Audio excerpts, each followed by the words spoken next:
안녕하십니까. 컨벤션 기획사 2급 컨벤션 기획 과목 오늘 7번째 강의 시작하도록 하겠습니다. 오늘의 주제는 회의 홍보 매체 활용과 효과에 관한 것이고요. 회의 홍보 활용 매체가 무엇이 있는지, 그리고 그러한 것들은 어떻게 활용하면 좋은지, 그리고 언론사를 초청하고 기자회견을 운영하는 것에 관한 내용, 그리고 개최지나 관련 산업 관계자 대상 홍보는 어떻게 하면 좋은지, 그리고 이러한 홍보들을 통해서 개최지의 회의가 어떠한 역할들을 할 수 있는지, 그러한 것들에 대해서 여러분들과 함께 공부해 보도록 하겠습니다. 이전 강의에서 회의에 있어서의 홍보가 굉장히 중요하다라고 말씀을 드렸었습니다. 그럼 그렇게 회의가 중요한 만큼 우리가 회의에 있어서 홍보 매체를 어떻게 선정하고 이러한 홍보 매체들을 어떻게 활용할 수 있을 것인가 하는 것 또한 중요할 수밖에 없겠는데요. 주최기관은 그러한 새로운 회원의 어떤 확보가 가능하고, 그다음에 일반인 같은 경우에는 회의에 어떤 관련된 분야에 대한 이해도를 증가시킬 수 있기 때문에 회의 홍보라는 것들이 굉장히 중요하다라고 할 수가 있습니다. 회의 홍보의 어떤 매체를 활용하는 주체에 있어서도 회의 어떤 그 홍보 매체를 활용한다고 한다면 대부분이 조직위원회라든지 국제본부라든지 어떤 회의를 개최하는 그러한 주최자들이 홍보 매체를 활용하는 그러한 주체가 될 것 같은데요. 어떤 상호 협의에 의해서 홍보 활동을 지원할 수 있는 대상 매체와 홍보 범위를 확정하고, 대상 매체에 대해서는 최대한 그러한 정보와 편의를 좀 제공해야 될 필요가 있다라고 할 수가 있습니다. 그렇기 때문에 어떤 우리가 회의 어떤 홍보 매체를 활용할 때에는 예산에 맞추어야 되는 것이고, 그다음에 홍보 매체의 특징들을 잘 파악을 해서 가능한 한 최소의 비용을 사용해서 최대의 효과를 창출할 수 있는 그러한 활용 방법들을 고안해내는 것이 굉장히 중요한 핵심 요소라고 할 수가 있습니다. 또 한 가지는 그러한 홍보 매체들을 우리가 활용을 할 때 과연 홍보의 목표를 달성할 수 있느냐 없느냐, 어떤 그런 것들을 그래서 선정을 할 때에도 주최 측과의 어떤 협의를 통해서 회의 매체를 선정하고 홍보 매체들을 어떤 활용할 수 있게 된다는 것입니다. 우리가 일반적으로 회의를 홍보할 때 굉장히 다양한 매체를 활용한다라고 얘기를 했는데요. 미디어를 통해서 우리가 홍보를 할 수도 있고, 인터넷 매체를 활용해서 홍보를 하기도 합니다. 또는 인쇄물 매체를 통해서 홍보를 하기도 하고요. 영상 매체라든가 5개 매체를 통해서 홍보를 하기도 합니다. 미디어를 통한 홍보 같은 경우에는 국내외 신문이라든가 잡지라든가 뉴스 같은 것들을 통해서 회의라든가 회의 개최 지역에 대해서 굉장히 광범위한 홍보를 할 수 있는 그러한 방법 중에 하나라고 할 수 있습니다. 우리가 미디어라고 하면 가장 먼저 떠오르는 것이 텔레비전이 될 텐데요. 텔레비전은 회의뿐만이 아니라 다양한 어떤 모든 기업에서 굉장히 유용하게 활용할 수 있는 그런 홍보 매체라고 할 수가 있겠죠. 왜냐하면 텔레비전 같은 경우에는 전달 범위가 굉장히 광범위하죠. 우리나라에 있는 전국에 있는 사람들은 물론이고 해외에 있는 사람들까지 전달 범위가 굉장히 광범위하고요. 손쉽게 텔레비전을 틀 수가 있죠. 그래서 접근이 굉장히 용이하다는 것이 텔레비전이 가지고 있는 장점이라고 할 수가 있겠죠. 그리고 시각적인 효과를 같이 볼 수가 있기 때문에 현장성이 조금 느껴진다는 점에서 텔레비전 같은 경우에는 메시지 전달 효과가 굉장히 크다고 할 수 있습니다.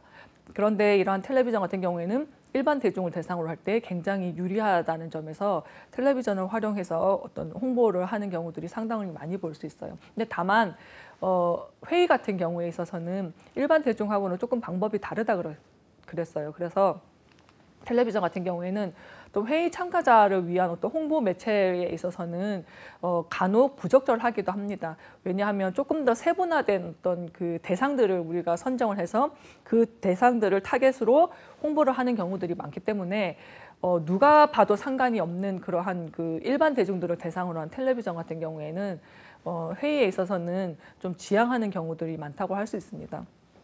또 한 가지는 텔레비전 같은 경우에는 굉장히 광고 비용이 높기도 하고 15초 또는 30초라는 짧은 시간 동안 전달해야 된다는 측면에서 메시지의 수명이라든가 어떤 비용적인 측면에서 조금 한계를 가지고 있는 부분이기도 합니다. 두 번째는 라디오인데요. 라디오 같은 경우에도 전달 범위가 조금 넓다고 할 수가 있습니다. 다만 텔레비전하고는 조금 다르게 범위가 지역에 한정되는 경우들도 있기도 하죠. 텔레비전보다는 비교적 적은 비용으로 할 수 있다는 것이 라디오의 어떤 장점이기도 하고요.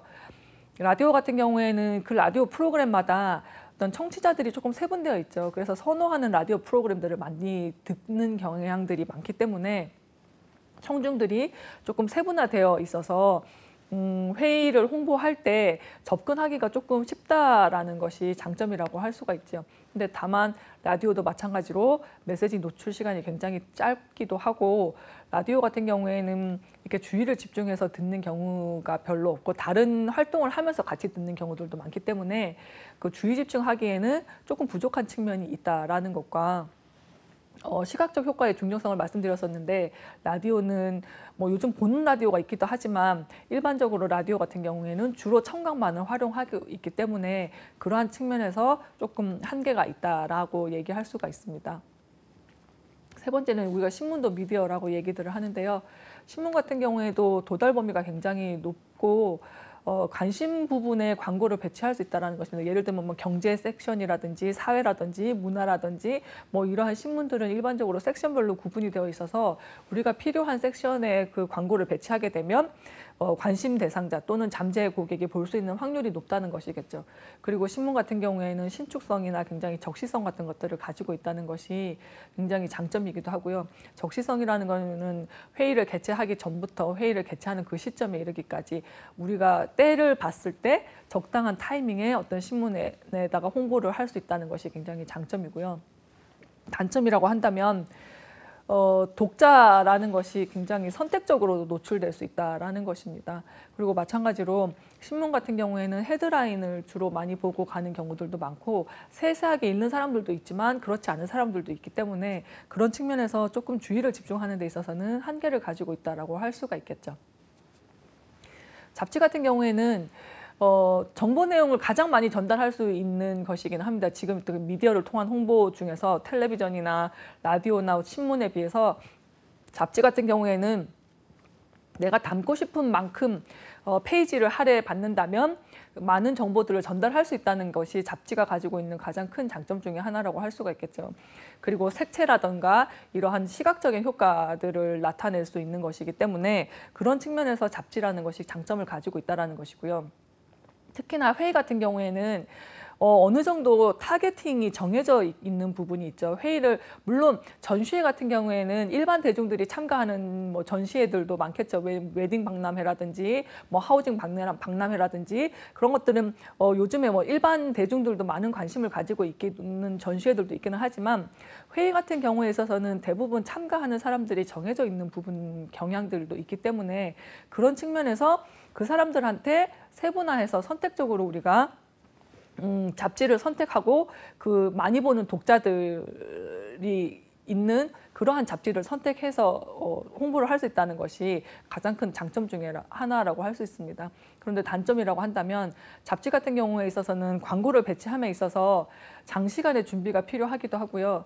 내가 하고 싶다고 다음 달에 바로 다음 달 잡지호에 광고를 실을 수 있는 것이 아니라 몇 개월 전부터 사전에 준비하는 과정을 거치게 됩니다.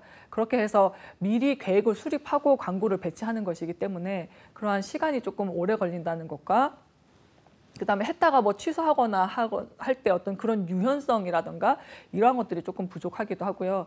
그렇게 하다 보니까 메시지를 전달할 수 있는 횟수도 좀 제약을 받는다는 것이 단점이라고 할 수 있겠죠. 우편 같은 경우에는 가장 개성적인 매체라고 할 수가 있습니다. 그리고 목표 시장에만 전달할 수 있는 그러한 직접적인 수단이 또 우편이라고 할 수 있는데요. 잡지와 마찬가지로 뭐 잡지만큼은 아닐 수는 있어도 지금 5개의 어떤 그 수단들 중에서는 조금 많은 양의 정보를 제공할 수 있다는 것이 그 우편이 가지고 있는 장점이라고 할 수 있습니다. 그런데 단점이라고 한다면 어느 정도 회의에 참가하는 사람들이 정해져 있다고 하더라도 우리가 정확한 목표 시장에 파악하기가 어렵다는 것이 우편이기도 하죠. 그리고 우편 발송 같은 경우에는 접촉당 높은 비용이 드는 그러한 매체이기도 합니다. 그러한 것들이 단점이라고 할 수가 있겠죠. 어쨌든 이러한 미디어를 통한 홍보의 장점이나 단점을 파악을 해서 우리가 홍보 매체를 활용할 때에는 어떤 것들을 활용할지 결정하는 것이 필요하다고 할 수가 있겠죠. 인터넷 매체를 통한 홍보 같은 경우에는 아마도 요즘 가장 많이 쓰는 매체 중에 하나가 아닐까라고 생각이 됩니다. 이전 강의 시간에 뭐 디지털 이주민이나 뭐 디지털 네이티브 이런 얘기들을 했었는데요. 이주민이든 네이티브든 요즘은 60대, 70대에도 인터넷 홈페이지를 본다던가 블로그를 한다던가 뭐 인스타나 유튜브를 시청하는 사람들이 굉장히 많아졌죠. 그만큼 인터넷이라는 것이 우리의 일상생활에 있어서 굉장히 많이 근접해 있다라는 것이겠죠. 그래서 보통은 인터넷 매체를 통해서는 인터넷 홈페이지를 활용하는 경우, 그리고 블로그라든지 그다음에 페이스북이랑 인스타, 뭐 그다음에 트위터 같은 것들을 활용해서 어떤 홍보를 하는 경우들이 많다고 할 수 있습니다. 인터넷 홈페이지 같은 경우에는 정보 제공 위주로 할 수 있다는 것이 가장 큰 특징이라고 할 수가 있겠죠. 그래서 방문자를 대상으로, 그러니까 이 홈페이지를 방문하는 사람들 대상으로 전파할 수 있기는 하지만 그 방향의 문제에 있어서는 일방향으로 내가 그냥 혼자 지속적으로 보낸다는 거죠. 상대방이 그것들을 읽었는지 그렇지 않은지 또는 그것을 읽고 어떠한 반응을 보이는지는 알 수가 없다는 거죠. 그래서 우리가 인터넷 홈페이지를 활용할 때에는 어떤 부처 홈페이지를 통해서 공식 입장이라든가 자세한 어떤 정책 정보를 제공하는 경우에 인터넷 홈페이지를 활용하는 경우들이 많고요. 특정 행사라든가 어떤 정책이라든가 특별 페이지를 구축하고 싶을 때 그러한 통합적 정보를 제공한다고 한다면 이러한 인터넷 홈페이지를 활용하는 것이 유용할 수 있다라고 할 수가 있습니다. 블로그는 여러분들 잘 아실 텐데요. 굉장히 스토리텔링 같은 컨텐츠를 제공할 수 있다는 것이겠죠. 그리고 친구 맺기 하고 이웃 맺기 하고 이런 것들과 쉽게 정보를 공유할 수 있다는 것이 블로그가 가지고 있는 특징이고요. 그러다 보니까 아무래도 감성 컨텐츠라든지 아니면 현장 스토리 같은 것들을 통해서 공감대를 형성할 수 있다는 측면에서 블로그는 어떠한 감성에 호소하고 싶을 때 활용할 수 있는 매체라고 할 수 있습니다. 유튜브는 유튜브 채널 자체뿐만이 아니라 페이스북이라든가 카카오톡이라든가 이러한 것들을 통해서 영상을 추가하고 확산할 가능성이 굉장히 크다라는 특징을 가지고 있죠. 그리고 사용자의 어떤 접속 지역이라든가 연령이라든가 성별이라든가 이런 것들에 대한 데이터를 가지고 있어서 그런 것들에 대한 효과를 분석하는 것이 굉장히 용이하다고 할 수 있습니다. 그렇기 때문에 어떤 추가 확산을 위해서 굉장히 좀 짧고 강력한 영상을 업로드하고자 할 때 유튜브가 굉장히 활용도가 높다라고 할 수가 있겠죠. 그 반면에 이제 유튜브 같은 경우에는 영상을 어떻게 업로드하고 그런 지속적으로 그 업로드된 영상을 관리하는 것들이 필요하다라고 할 수가 있겠죠. 일반적으로 정부에서 이렇게 시행하는 유튜브 채널들도 있기는 한데요. 그런 경우에 있어서는 조회수가 좀 낮은 편이기는 하죠. 그렇게 대신에 이제 지식형 콘텐츠라든가 공감형 컨텐츠라든가 이러한 것들을 활용한 어떤 것에 있어서는 조금 성공한 사례들이 나타나기 시작했다는 것이겠죠. 그런 측면에서 본다면 우리가 유튜브를 활용할 때에는 어떤 지식형 콘텐츠나 공감형 컨텐츠들을 통해서 회의를 홍보할 수 있는 그러한 내용을 담는다면 유튜브가 굉장히 유용한 홍보 매체라고 할 수가 있습니다. 뭐 페이스북 같은 경우에는 인스타 같은 경우에는 특히나 쌍방향 소통이 가능한 곳이겠죠. 그렇게 쌍방향 소통을 하면서도 정보도 좀 깊게 전달할 수 있는 그러한 그 매체라고 할 수가 있습니다. 그리고 이 페이스북 같은 경우에는 글로벌 소셜 네트워킹이 가능하기 때문에 해외에 있는 그 잠재 고객들한테 어떤 홍보를 하고자 할 때는 굉장히 유용한 도구라고 할 수가 있겠죠. 그리고 모든 온라인 홍보라든가 소통이라든가 이러한 것들이 가능하기도 하고요. 그다음에 쌍방향 소통 채널로 활용하면 굉장히 좋다는 것이겠죠. 왜냐하면 그 좋아요 기능을 통해서 그런 이미지라든가 메시지를 확산한다든가 이러한 것들이 굉장히 유리하기 때문에 그러한 경우에는 페이스북을 활용하는 것이 효과적일 수 있습니다. 트위터 같은 경우에는 뭐 글자 수가 조금 제한되어 있기는 하지만 실시간 확산 속도나 파급력이 굉장히 크다는 것이 트위터가 가지고 있는 특징이라고 할 수가 있겠죠. 그래서 팔로워가 많을수록 그런 리트위트 같은 기능들이 있어서 이런 기능을 통해서 파급력을 조금 급증시킬 수 있다는 것이 특징이기 때문에 정보 알림이 기능이라든가 온라인 이슈에 대해서 어떤 선제적인 대응을 하고자 할 때 트위터를 활용한다면 조금 더 효과적으로 어떤 그 홍보를 할 수 있는 그러한 매체라고 할 수가 있습니다. 그 외에도 뭐 SNS를 통해서 실시간 민원 답변이라든가 정책 토론회 같은 것들을 할 때에도 트위터를 활용한다면 굉장히 유용한 매체가 될 수 있겠죠. 인쇄물 같은 경우에는 흔히 우리가 인쇄물 매체 같은 경우에는 팜플렛이나 브로셔 같은 것들을 많이 생각을 하죠. 그래서 마찬가지로 여기에 뭐 어나운스먼트라든지 서큘러 같은 것들을 통해서 홍보를 하기도 하는데요.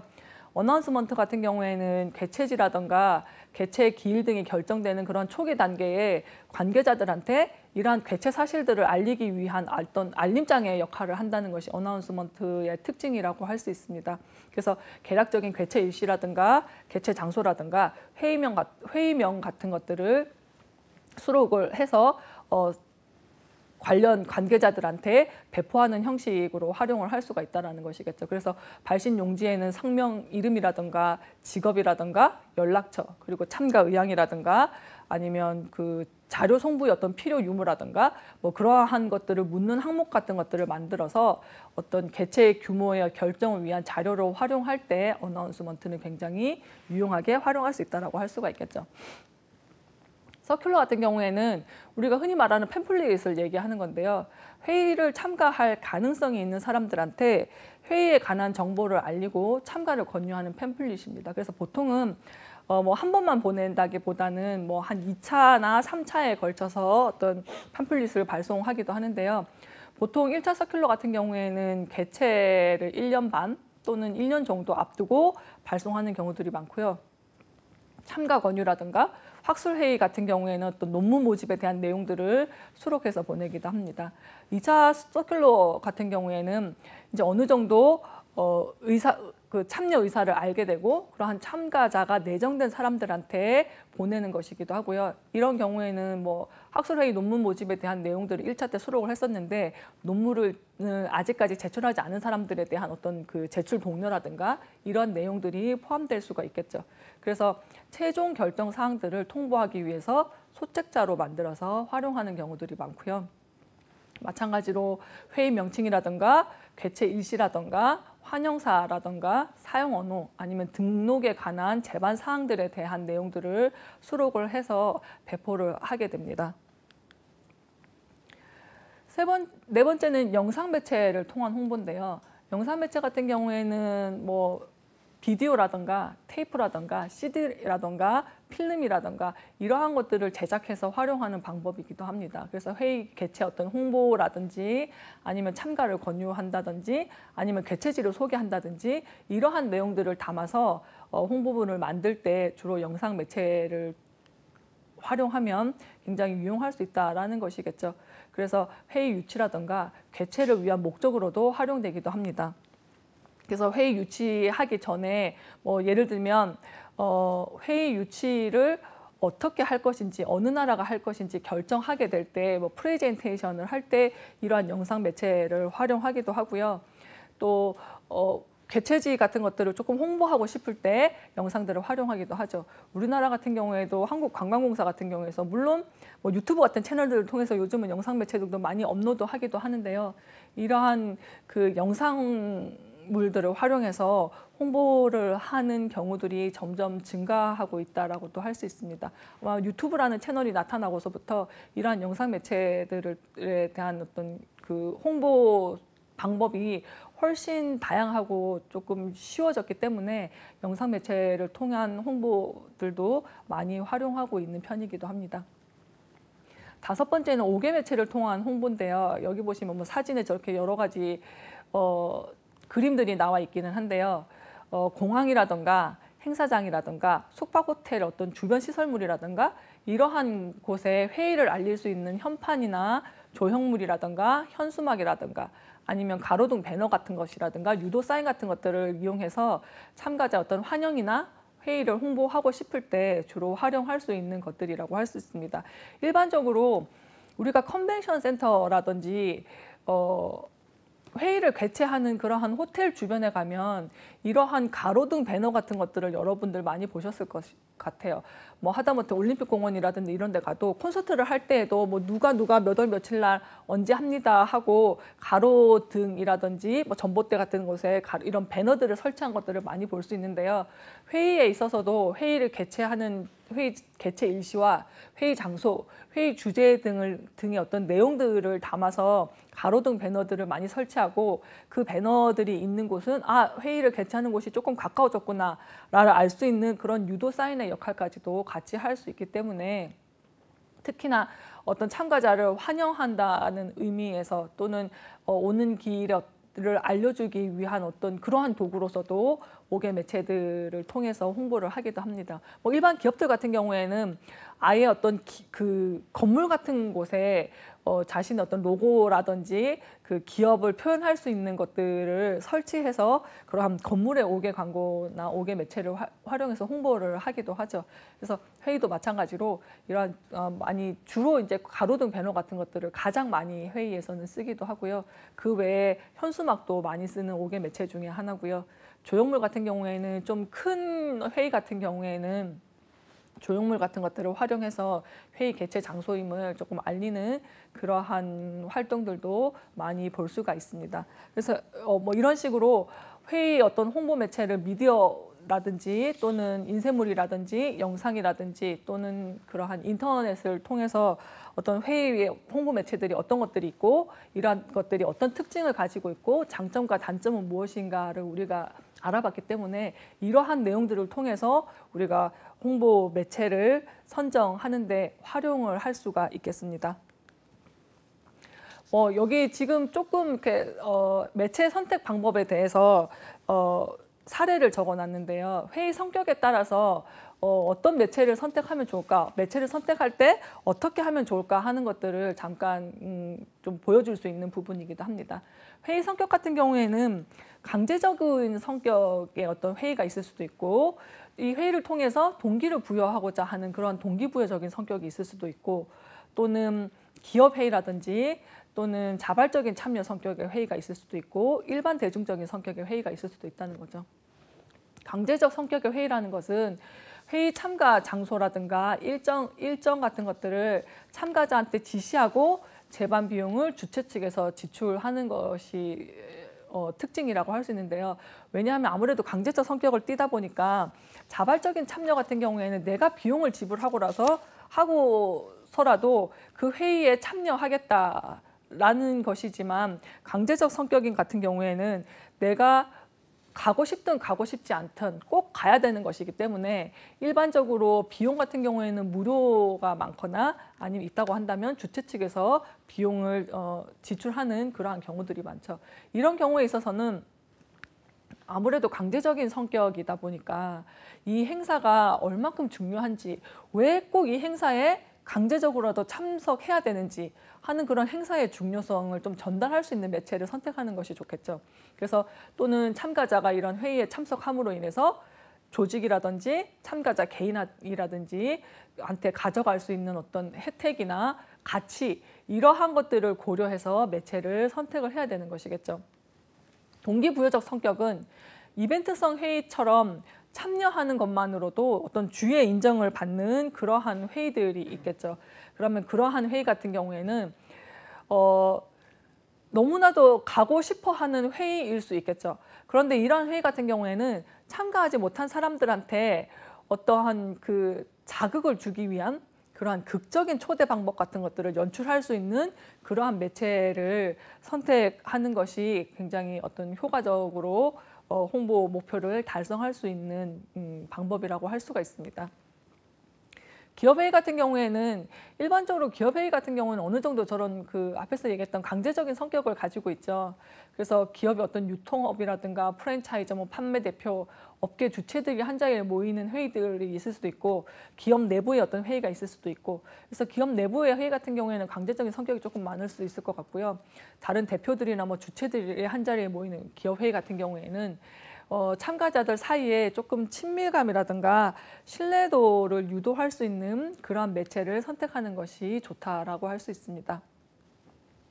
자발적 참여 성격 같은 경우에는 주로 이제 협회 회원 대상으로 하는 학술회의 같은 경우가 자발적 참여 성격의 회의라고 할 수 있는데요. 그런 경우에는 가능한 한 참가자들이 좀 많이 오게 하기 위해서는 흥미라든지 요구사항 같은 것들을 조금 조사하고 분석을 해서 그러한 것들에 대해서 알려줄 수 있는 그러한 다양한 매체들을 활용하는 방법을 우리가 선택할 수가 있다라는 것이겠죠. 일반 대중적인 성격은 개인이나 뭐 기업이든 협회가 어떤 주최하고 참가비를 내면 누구나 참여가 가능한 그런 회의라고 할 수 있어요. 회의라기보다는 일반적인 전시회 같은 경우에도 일반 대중적인 성격이 강하다고 할 수가 있겠죠. 그런 경우에는 아무래도 많은 사람들이 오게 할 수 있다라는 측면에서 본다면 홍보에 대한 예산을 조금 더 많이 분배를 하는 것이 좋다라고 할 수가 있습니다. 그래서 조금 예산을 많게 잡아서 좀 전문적이고 굉장히 고도의 기술을 사용하는 그러한 매체들을 이용하는 것이 일반 대중적인 성격에 있어서는 효과적인 선택 방법이라고 할 수가 있겠죠. 특히나 일반 대중 같은 경우에는 너무나도 다양하고 우리가 학술회의 같은 경우에는 참가자들이 거의 정해져 있고 어떤 주제에 따라서 선호도나 이런 것들을 파악하기가 쉽지만 일반 대중적 성격 같은 경우에는 연령대도 굉장히 다양하고 참여하는 계층들도 굉장히 다양하기 때문에 가능한 한 좀 다양한 매체들을 활용해서 다양하게 접근할 수 있는 방법들을 시도할 필요가 있다라는 측면에서 홍보 예산을 조금 더 많이 잡고 그러한 다양하게 시도할 수 있는 그러한 전문적인 사람이라든가 그런 전문적인 기술을 활용하는 것이 굉장히 효율적인 방법이라고 할 수가 있습니다. 목표 시장에 따라서도 우리가 광고나 홍보 수단을 선택하기도 하는데요. 기업회의 참가자냐, 보통은 이제 뭐 회의 같은 경우에는 기업회의나 협회회의나 또는 전시회 같은 경우들로 나눠지고 있기도 하죠. 그래서 이렇게 세 가지로 좀 분류를 해서 살펴보자면 기업회의 같은 경우에는 뭐 광고를 하기도 하고 홍보를 하기도 하는데요. 광고 같은 경우에는 편지나 메모 전당 같은 것들을 활용하는 경우들이 굉장히 많기도 하고요. 기업회의 같은 경우에는 회사 홍보물 같은 것들이나 사내 게시판 활용할 수가 있을 것이고 특히나 기업회의 같은 경우에는 이메일이 굉장히 주요한 수단이 될 수도 있겠죠. 그 외에도 사보라든가 지방신문이라든가 또는 그 산업의 업계의 어떤 잡지라든가 이런 것들을 활용해서 홍보를 할 수 있다는 것이고 협회의 참가자 같은 경우에는 브로슈어라든가 편지라든가 이러한 것들을 통해서 다이렉트 메일 같은 것들을 통해서 할 수가 있는 것이고 전시 참가 업체도 마찬가지로 이러한 다이렉트 메일 같은 것들을 통해서 할 수 있겠죠. 왜냐하면 특히나 전시 참가 업체나 뭐 협회회의 참가자 같은 경우에는 이전에 참가했던 이력들을 우리가 조사할 수 있기 때문에 어느 정도 대상이 조금 한정적이라는 측면에서 다이렉트 메일이라든지 아니면 그 이메일 같은 것들이 조금 효과를 높일 수 있는 그런 매체라고 할 수가 있겠죠. 그 외에도 업계 잡지라던가 아니면 지역 미디어나 전국적인 미디어를 조금 활용한다면 효과를 높일 수 있는 그러한 그 매체들이라고 할 수가 있습니다. 활동별로 보더라도 우리가 홍보를 하느냐 또는 온라인 홍보를 할 것이냐 PR 이벤트를 할 것이냐, 해외 홍보를 할 것이냐에 따라서도 매체는 조금 다르게 선정이 돼야 된다는 것이겠죠. 앞에서 우리가 다양한 5가지 정도의 어떤 그 매체 카테고리를 살펴봤었는데요. 그러한 매체 카테고리 중에서 어떠한 목적을 위해서 우리가 홍보를 할 것이냐에 따라서 활동별 그 매체는 조금 다르게 선정이 되어야 한다는 것이겠죠. 특히나 홍보 같은 경우에는 사전 홍보냐, 현장 홍보냐에 따라서 그러한 매체들을 다르게 선정해야 된다는 것입니다. 사전 홍보 같은 경우에는 회의의 의미라든가 중요성이라든가 이러한 이미지를 표출하는 광고를 하는 것이 좋고요. 그 외에 기자 간담회라든가 뭐 뉴스 보도 이러한 것들이 좋고 현장에서 어떤 홍보를 할 때 가장 효과적인 것들은 뭐 뒤에서 설명되겠지만 지금 프레스룸이라든가 보도 자료들을 배포하는 것이 굉장히 효과적이라고 할 수가 있습니다. 해외 홍보 같은 경우에는 외신 기자 간담회 같은 것들을 통해서 그러한 매체를 선정할 수 있다면 효과적일 수 있을 것이고 온라인 홍보 같은 경우에는 행사 홈페이지를 운영한다거나 블로그를 활용한다거나 아니면 그 미디어 홍보단, 우리 서포터즈라고 많이들 얘기를 하죠. 그러한 것들을 활용해서 매체를 선정하기도 합니다. PR 이벤트 같은 경우에는 마찬가지로 관련 행사의 어떤 참가 홍보라던가 회의 관련 산업 분야 행사를 연계해서 홍보하면 굉장히 효율을 높일 수 있다라고 할 수가 있습니다. 우리가 이렇게 지금 홍보 매체를 선정을 하고 홍보 매체를 활용해서 홍보를 하는데, 이러한 홍보 업무에서 한 가지 중요하게 우리가 놓치지 말아야 할 사실 중에 하나는 업데이트라는 것이겠죠. 깊이 있는 사전조사라든가 홍보 메시지를 개발하고 정책 소비자 반응 체크와 대응 같은 것들을 하는데, 이러한 것이 한 번에 끝인다면 지속적으로 사람들한테 잠재 고객한테 그러니까 잘못된 정보를 알려줄 수 있기 때문에 이러한 문제, 제 메시지라든가 특히나 정책이라든가 새로운 사실들은 지속적으로 업데이트를 해야 된다는 것이겠죠. 홍보라는 것은 끊임없이 지금 현실의 세계에서 또는 미래에 다가올 것들을 우리가 알려주는 역할을 하는 것이기 때문에 홍보 업무에 있어서 업데이트는 굉장히 중요하다고 할 수 있습니다. 그래서 공중이 어떻게 변하는지, 매체나 커뮤니케이션 기술이 어떻게 변하는지, 이러한 것들도 지속적으로 업데이트를 통해서 보완을 해야지만이 미래에 우리가 활용할 때 굉장히 효율적으로 활용할 수 있다라는 것이겠죠. 두 번째는 이러한 매체들을 활용할 때 우리가 홍보하는 자료들이 필요하겠죠. 뉴스를 내보내는 매체를 선정할 때도 그렇고, 텔레비전을 할 때도 그렇고, 광고를 할 때도 그렇고, 그러한 어떠한 것들을 내세워서 알려줄 것인가 하는 자료들을 작성을 해야 된다는 것입니다. 일반적으로 회의 개최의 일정이라든가 장소라든가 시설, 이러한 것들에 대한 정보들을 제공을 해줄 필요가 있는 것이고, 회의 홍보를 위해서는 조금 뉴스거리가 될 수 있는 행사나 요소를 파악하고 이러한 소개를 보도자료로 작성해서 언론기관을 통하거나 기자회견이라든가 인터뷰를 활용해서 홍보하기도 합니다. 그래서 홍보 자료를 활용하는 이런 궁극적인 목적은 참가자를 유치하는 것에 있다라는 것이겠죠. 그렇게 하다 보니까 이러한 자료들을 활용해서 조금 역동적이고 열정적인 분위기를 띠는 것이 효과적이라고 할 수 있습니다. 그래서 참가자들이 회의 참가를 통해서 어떤 혜택을 누릴 수 있는지 조금 어필할 수 있는 그러한 내용의 홍보 자료를 작성하라는 것이겠죠. 그래서 이러한 것들을 작성할 때 조금 유의할 사항이라고 한다면 개최 일자나 개최지, 그다음에 프로그램, 혜택, 가격, 이러한 것들은 좀 중요한 정보라고 할 수가 있겠죠. 이러한 것들을 조금 반복적으로 노출함으로 해서 메시지 전달 효과를 조금 높일 수 있다는 것이고, 그다음에 예산이라는 것도 홍보 자료를 작성할 때 우리가 생각을 해야 된다는 것이겠죠. 예산이 많다라면 다양한 매체들을 우리가 활용할 수가 있겠지만, 예산이 한정적이라면 홍보물을 제작할 때 조금 색상 같은 것들을 활용해서 역동적인 분위기를 연출한다던가 그러한 다른 대응 방안들을 찾아봐야 된다는 것이겠죠. 그리고 홍보물에 포함된 사진 같은 것들도 우리가 유의해서 봐야 된다는 것입니다. 왜냐하면 참가 혜택에 관한 내용들을 담을 설명이나 이러한 것들을 삽입해야 되기 때문에 관련된 사진으로 해야 된다는 것이고요. 브로셔 제작 같은 경우에도 브로셔 같은 경우는 안에 세세하게 안 볼 수 있는 경우도 있고, 우선 받으면 겉표지가 가장 먼저 보이는 부분이기도 하기 때문에 그런 겉표지 부분에 조금 가장 중요한 그런 홍보 메시지들을 표시하는 것이 좋다라는 것이고, 안내서 겉표지 같은 경우에도 시선을 끌 수 있는 행사명이라든가 조금 눈에 쉽게 들어오는 이미지들을 활용하는 것이 좋다라는 것이겠죠. 그리고 이러한 모든 홍보물을 제작할 때에는 기획 단계에서부터 향후에 우리가 어떤 방식으로 홍보물을 활용할지, 이러한 것들은 사전에 고려해서 매체를 선정하고 그 선정된 매체에 활용할 수 있는 홍보 자료를 작성해야 한다는 것이 가장 중요한 요소라고 할 수가 있습니다. 회의 홍보 자료를 작성할 때 우리가 가장 많이 활용하는 것 중에 하나가 바로 보도 자료라고 하는 것인데요.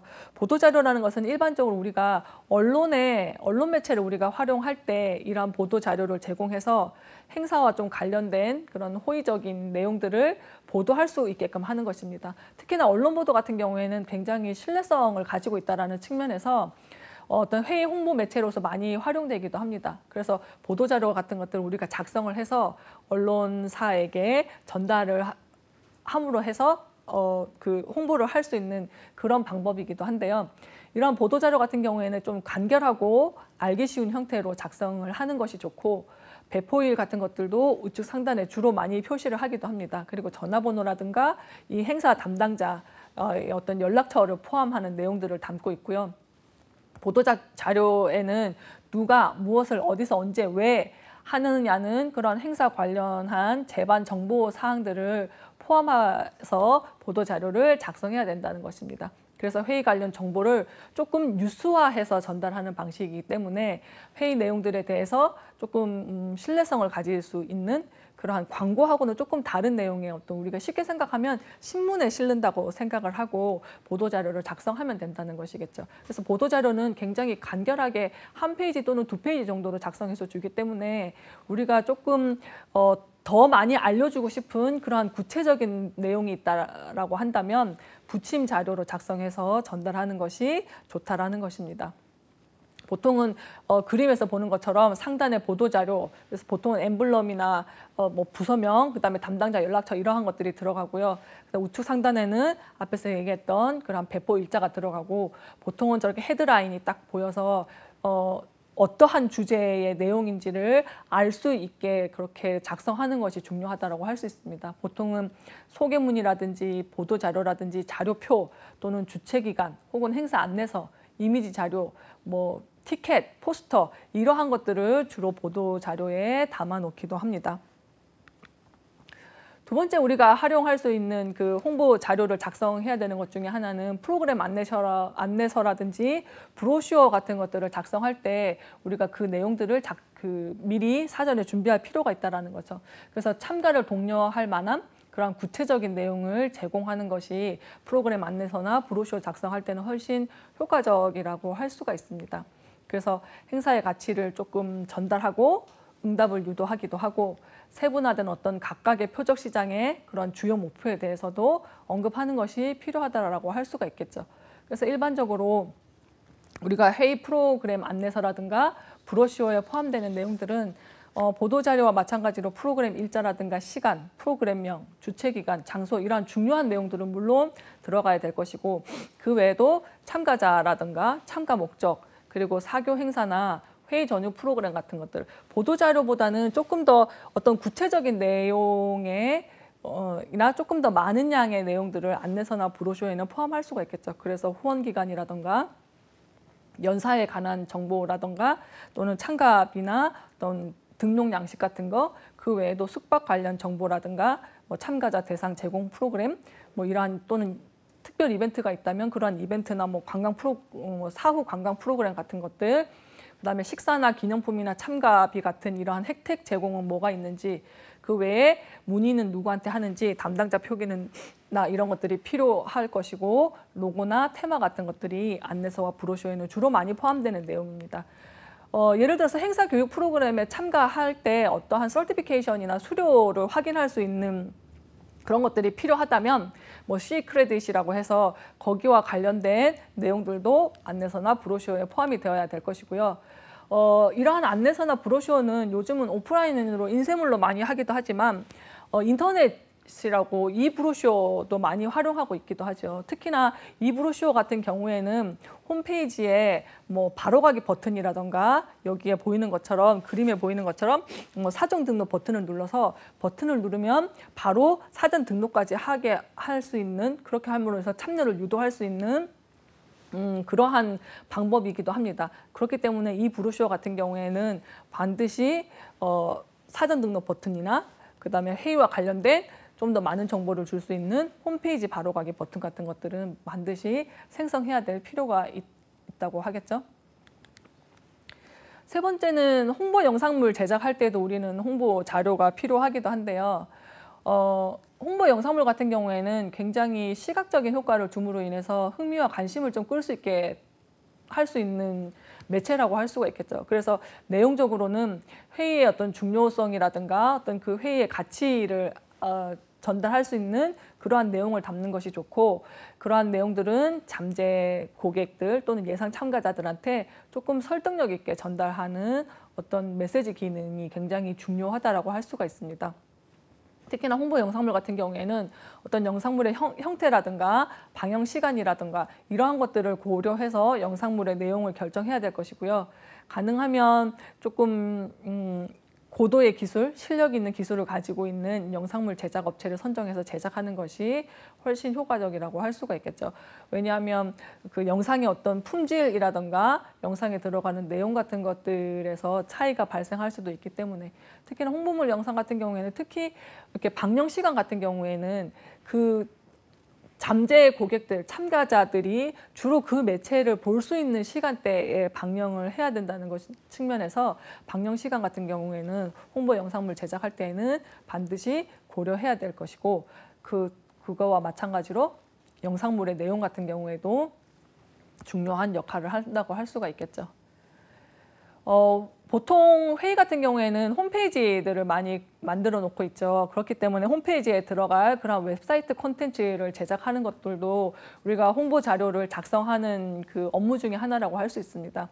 그래서 웹사이트 같은 경우에는 특히나 어떤 새로운 정보 같은 것들이 있으면 자주 업데이트 해야 되는 부분들이 있기 때문에 그런 콘텐츠를 제작해 놓고 그다음에 그런 것들을 수시로 관리할 필요가 있다는 것이겠죠. 그리고 참가자들이 사이트를 방문하고 그 사이트에 다시 재방문할 수 있도록 조금 웹사이트는 심플하고 간단하게 만드는 것이 효과적이라고 할 수가 있습니다.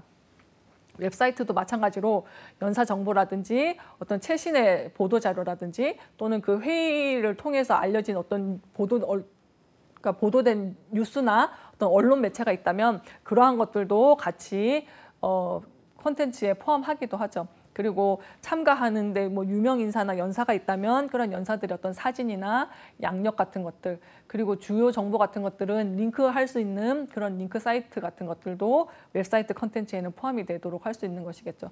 또 한 가지 웹사이트에는 회의에 대한 내용뿐만이 아니라 행사장이라든가 개최 도시라든가 호텔이나 관광이나 그러한 그 지역에 대한 개최 지역에 대한 내용들도 같이 포함시킬 수 있는 내용들이 있기 때문에, 또는 알리는 경우들이 많기 때문에 웹사이트 같은 경우에는 행사 시설도 중요하지만 개최지도 동시에 홍보할 수 있도록 구성하는 것이 조금 웹사이트 콘텐츠를 우리가 자료를 작성할 때 주의를 기울여야 되는 부분이라고 할 수가 있겠죠. 이러한 그 보도 자료나 언론 자료들을 통해서 우리가 또 한 가지 홍보 매체로 활용할 수 있는 것 중에 하나가 언론사나 기자단을 초청하는 것인데요. 홍보 목표를 달성하기 위해서 주요 언론사라든가 기자단을 이렇게 초청한다는 것은 효과성이 굉장히 큰 활동이라고 할 수가 있습니다. 그래서 방송이라든가 신문이라든가 그런 국내 매스컴을 통해서 회의 어떤 행사 개최라든가 관련 내용들이 보도될 수 있도록 하는 것이 중요하다고 할 수 있죠. 그래서 그렇게 하기 위해서는 기자라든가 편집자한테 회의에 관한 그런 전반적인 내용들을 알려주고 그러한 그 알리는 보도의 어떤 활동들을 홍보 기회로 만드는 것이 굉장히 중요하다고 할 수 있습니다. 그래서 언론사나 기자단을 초청할 때에는 우선 언론사를 초청할 언론사들에 대한 어떤 주요 대상을 선정을 하고 거기에 대한 활동 계획을 역시나 수립을 해야겠죠. 그래서 조금 공익성이라든지, 아무래도 언론사나 기자단을 초청해서 회의에 대한 좋은 이미지를 보도하게 하기 위해서는 상업적인 측면보다는 공익성이라든가 교육적인 가치를 조금 더 집중적으로 부각시킬 수 있도록 어떤 그 대상을 선정하고 그러한 내용들을 준비를 해야 된다는 것이겠죠. 그래서 외신 기자 설명회라든가 또는 산업 전문지 기자 설명회라든가 이제 주로 많이 사용하는 것이 언론사 브리핑 같은 것들, 이러한 것들에 대한 활동 계획을 수립을 해야 되는 것이고, 그러한 활동 계획과 더불어서 언론사나 기자단을 초청할 때는 어떠한 편의를 제공할지에 대한 편의 제공 계획도 수립을 해야 된다는 것입니다. 별도의 어떤 행사를 준비한다든가 인센티브를 제공한다든가 하는 등의 편의 제공 계획도 같이 수립을 해야 된다는 것입니다. 편의 제공 같은 경우에는 기자단들이 왔을 때 뭐 무료 항공권을 준다든가 어떤 숙박을 제공한다든가, 그다음에 뭐 당연히 기자실 같은 경우에는 당연히 주는 우리가 편의 제공 시설이라고 할 수 있고요. 거기에 올 때 어떤 등록도 무료로 하게 해주고 어떤 특별 관광 프로그램 같은 것들도 제공을 해주고 출입증을 배포하기도 하고 보도자료 배포, 이러한 편의를 제공하는 것은 물론이고, 항공사나 여행사 같은 것들을 지정해서 후원업체로 유치함으로 인해서 언론이나 기자단들한테 인센티브를 제공해가지고 취재 방문을 유도하기도 합니다. 그렇기 때문에 언론사나 기자단을 초청을 할 때에는 이러한 활동을 할 수 있는 내용들도 중요하지만 그 사람들이 와서 취재하고 그 내용들을 보도할 수 있는 그러한 편의 제공에 대한 계획 수립도 중요하다고 할 수가 있습니다. 그래서 언론사나 기자단을 초청할 때에는 가능한 한 그 타겟으로 하는 그러한 미디어에서 조금 주요하게 다루는 주제를 회의 일부에서도 좀 다루어가지고 그 언론사들이 직접 좀 참여할 수 있도록 유도할 수 있는 전략을 우리가 좀 수립할 수 있으면 효과적이라고 할 수가 있고요. 그다음에 전문적인 그러한 미디어 관리 업체하고 좀 협업해가지고 보도자료라든가 기사라든가 이러한 것들을 좀 매끄럽게 다듬고 언론인들이 좀 많이 참여할 수 있도록 연결시킬 수 있는 그러한 방안들도 생각을 해봐는 것이 효율성을 높일 수 있는 방법이라고 할 수 있겠죠. 그리고 회의 프로그램 중에 기조연설이라든가 기자회견 같은 것들을 통해서 한 번도 다루지 않았던 주제를 다룬다거나 아니면 깜짝 소식 같은 것들을 발표해서 그 언론사나 기자가 가장 먼저 보도할 수 있게 해주는 그러한 전략을 수립하는 것도 한 가지 방법이라고 할 수가 있겠죠. 그리고 언론에서 관심을 가질 만한 그러한 해외 연사라든가 국내 연사를 기조 연사로 초청해서 사전 인터뷰 진행을 한다던가 현장에서 기자회견 같은 것들을 기획을 한다면 조금 더 많은 언론사들을 초청하고 또 그 언론사들이 참여할 수 있겠죠. 언론사 초청이 중요한 이유 중에 하나는 언론 보도가 많이 되면 그만큼 회의에 대한 홍보가 많아진다라는 의미가 될 수도 있거든요. 예를 들어서 우리가 신문사에서 와서 그 현장을 방문하고 거기에 대한 내용을 보도한다고 할 때 신문사 한 곳에서 온다면 하나의 신문에만 그 내용이 보도돼서 알려지는 것이겠지만 5개의 언론사에서 온다면 5개의 신문에 알려지는 것이겠죠. 그렇게 되면 하나의 신문에만 알리는 것보다 5개의 신문에 알리는 것이 훨씬 더 많은 사람들이 볼 수 있게 한다는 측면에서 회의에 있어서는 언론사 초청이라든가 기자회견이라든가 이러한 것들이 광고하는 것보다도 훨씬 더 효율적인 어떤 홍보 활동이 될 수 있다라는 측면에서 언론사나 기자단 초청은 어떤 회의의 어떤 홍보 담당자가 관심 있게 좀 계획을 수립해야 되는 부분이기도 합니다. 기자회견 같은 경우에도 세계적으로 유명한 학자라든가 그 유명 인사가 있다던가 좀 동정업계에서 좀 많이 알려진 그런 유명한 인물들이 회의에 참가할 예정이라면 별도의 이러한 기자회견 세션들을 운영해가지고 하나의 좀 이벤트처럼 진행해서 회의를 홍보하기도 합니다. 그래서 회의 전에 좀 따로 개최할 때도 있고 이런 기자회견들은 왜냐하면 회의 전에 개최하게 된다면 그 회의에는 그런 유명 인사가 올 거래 라고 한다면 그 유명 인사의 어떤 그 효과라는 것들이 있겠죠. 그래서 조금 더 참여를 많이 유도할 수 있을 것이고 또는 회의 중간에 시간을 따로 좀 마련해서 운영하기도 하고 다양한 시간대로 어떤 주최 측 요구에 맞게 기자회견을 운영할 수가 있다는 것입니다. 언론 브리핑이라는 것들을 활용하기도 하는데요. 언론 매체들이 관심을 보일 만한 내용이 있다라고 한다면 그러한 내용을 중심으로 전체 회의에 대한 어떤 개괄적인 정보를 제공하는 자리이기도 합니다. 기자회견을 하기 전에 잠깐 하는 경우들도 있고요. 예를 들어서 회의 기간 동안에 새롭게 발견된 과학적인 연구 결과가 어떤 공개될 예정이라거나 아니면 유명한 학자가 굉장히 중대한 발표가 있을 경우에 언론 브리핑 같은 것들을 진행하기도 하는데요. 요즘 우리 코로나와 관련해서 계속 질병대책본부에서 언론 브리핑 하듯이 그러한 중요한 사항이 있을 때 언론 브리핑이라는 것을 활용할 수 있습니다. 일반적으로는 좀 개최 하루 전에 진행하는 것이 가장 효과적이라고 하기도 합니다.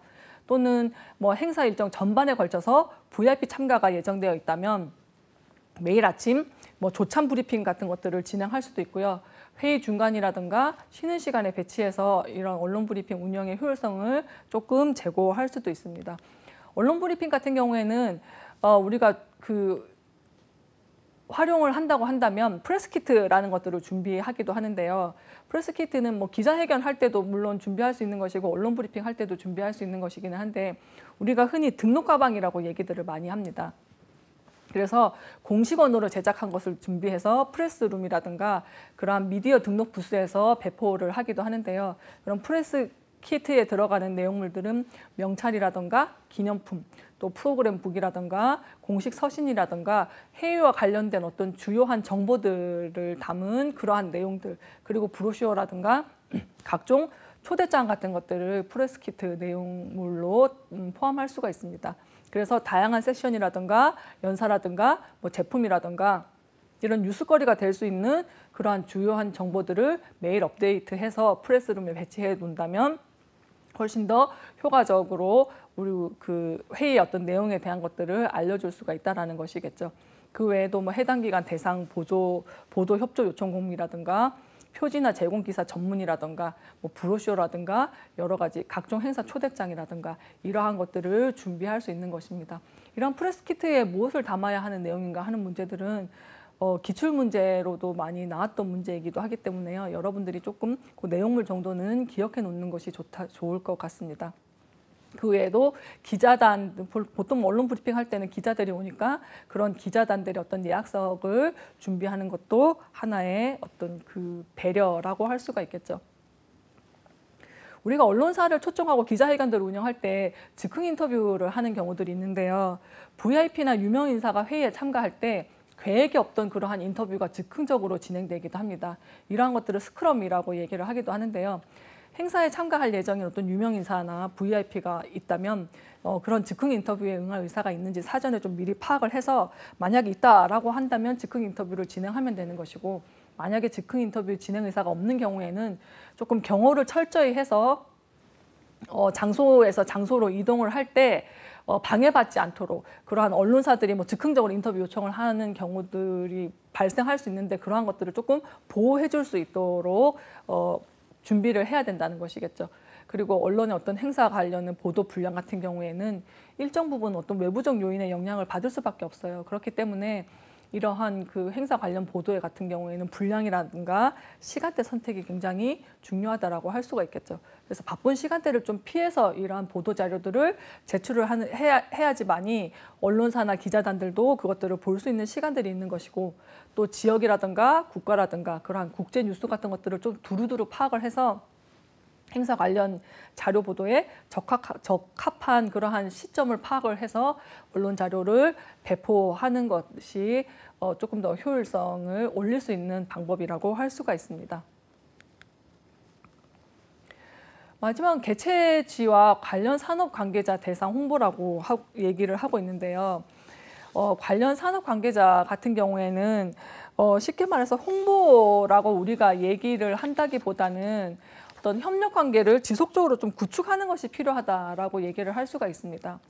회의가 개최되는 지역이랑 그다음에 해당 회의 같은 경우에는 굉장히 깊은 연관성을 가지고 진행될 수밖에 없는 부분이겠죠. 해당 주제라든가 컨텐츠가 특히나 그 지역의 주력 산업이라든가 특화 산업이라든가 이러한 것들과 관련됐을 경우에는 회의도 그렇고 그 회의가 개최되는 개최 지역도 그렇고 시너지 효과를 발생할 수가 있기 때문에 그런 개최지의 산업 관계자들과 협력을 하고 그런 관계를 조금 구축해 놓는 것이 회의를 조금 더 원활하게 할 수 있는 방법이라고 할 수가 있겠습니다. 그래서 회의 개최나 참가를 홍보하는 데 있어서 개최지의 어떤 지자체라든가 지역사회라든가 주민을 비롯해서 그런 관련 산업관계 기관과의 어떤 협력을 구한다면 훨씬 더 홍보를 효과적으로 할 수 있는 것이겠죠. 그렇게 해서 행사라든가 그런 그 행사에 대한 내용이라든가 이러한 것들을 이해시키고 그렇게 함으로 인해서 그 회의에 대한 인식도 높일 수 있기 때문에 개최지의 어떤 산업 관계자와 관계를 만들어 놓고 그러한 것들을 좀 잘 관리하는 것이 필요하다는 것이겠죠. 그래서 어떤 경우에는 지역 주민들을 조금 활용해서 미디어 홍보단 같은 것들을 구성해가지고 온 오프라인 활동을 전개하는 경우들도 있고요. 그 마케팅 전담 기구, 컨벤션 뷰로라든가 그 DMO 같은 경우, 뭐 데스티네이션 마케팅 오거니제이션이라고 하는데 우리가 흔히 그 컨벤션뿐만이 아니라 그런 관광 목적지 어떤 마케팅 업무를 좀 전문적으로 수행하는 기구라고 얘기를 하고 있어요. 그래서 요즘은 컨벤션 뷰로하고 통합돼서 운영되는 경우도 있기도 한데요. 이러한 DMO 같은 이러한 전문 기구들을 활용해서 회의나 그런 개최지 홍보에 관한 협조들을 요청하는 것도 하나의 방법이라고 할 수가 있습니다. 회의라는 것은 이렇게 홍보를 통해서 개최 지역의 여러 가지 파급 효과를 가지고 올 수 있는데요. 경제 부분이나 사회 부분, 문화, 심지어 관광 부분에 이르기까지 회의를 통해서 개최 지역에 많은 효과들을, 파급 효과들을 창출한다고 할 수가 있겠습니다. 대표적으로 경제 부분 같은 경우에는 지역의 소득이 증대하고, 그러니까 그 세수나 외화가 조금 증대할 수 있다는 것이고요. 사회나 문화적인 부분에 있어서는 개최지의 그 지역 브랜딩 효과를 우리가 무시할 수 없겠죠. 그리고 또 한 가지는 관내 어떤 숙박이나 그 관광 프로그램들을 통해서 그러한 그 관광 자원에 관련된 홍보를 할 수 있다는 것이 하나의 큰 지역 사회의 혜택이라고 할 수가 있을 것이고, 그 문화시설 개발이라든가 주변 지역을 정비할 수 있는 그러한 여러 가지 파급 효과들이 있기 때문에 회의를 잘 개최하고 회의를 잘 홍보하고 하는 것들이 회의 개최 지역에도 여러 가지 파급 효과를 가지고 올 수 있다라는 것입니다. 그래서 홍보 계획에 따라서 우리는 홍보 프로그램이라든가 상호 교류 프로그램 같은 것들을 활용해서 조금 그 회의에 어떤 홍보하는 것들의 효과성을 높일 수 있는 방법들을 찾아내는 것이 중요하다는 것이겠죠. 예를 들면 홍보 프로그램 같은 경우에는 뭐 잠재 수요를 이끌어내기 위해서 슬로건을 공모한다던가 사진을 공모한다던가 아니면 인터넷 생중계 같은 것들을 한다던가 하는 그러한 이벤트 프로그램 같은 것들을 생각할 수 있을 것이고요. 또는 국제기구라든가 유관기구라든가 이러한 상호교류 프로그램 같은 것들을 구성하고 이러한 것들을 통해서 홍보를 할 수 있는 그러한 다양한 방법들이 있다라는 것이겠죠. 그래서 어떤 홍보 매체가 있고 그 홍보 매체의 장단점을 잘 파악하고 홍보 대상은 어떤지에 따라서 그런 매체들을 어떻게 활용하느냐, 그거에 따라서 지역에는 더 많은 파급 효과들을 가져갈 수도 있고, 그다음에 기자단이나 이런 언론들을 활용한 그 회의의 홍보 활동 같은 경우들은 굉장히 유용한 홍보 활동이라고 할 수가 있겠죠. 그래서 대부분의 회의에서는 그러한 언론이나 기자회견 같은 것들을 준비하고 있기 때문에 그 부분에 대해서도 여러분들이 기억하시는 것이 좋을 것 같습니다. 오늘 수업은 여기까지 하고요. 다음 시간에는 그 홍보 마케팅 계획이라든지 참가자 분석, 그리고 시장 세분화를 어떻게 하고 그에 따른 마케팅 사례들은 무엇이 있는지를 여러분들과 함께 공부하면서 오늘 배웠던 홍보 매체를 활용하는 데 있어서 그러한 것들을 조금 더 확대시켜서 우리가 마케팅은 어떻게 하면 좋은가에 대한 내용들을 여러분들과 수업하도록 하겠습니다. 오늘 내용들이 그 6강에서 했던 내용들과 이어지는 내용들이기 때문에 여러분들이 공부를 하실 때에도 그 6강에서 배웠던 내용을 함께 공부하시는 것이 훨씬 여러분들의 이해를 도모할 수 있을 것이라고 생각이 됩니다.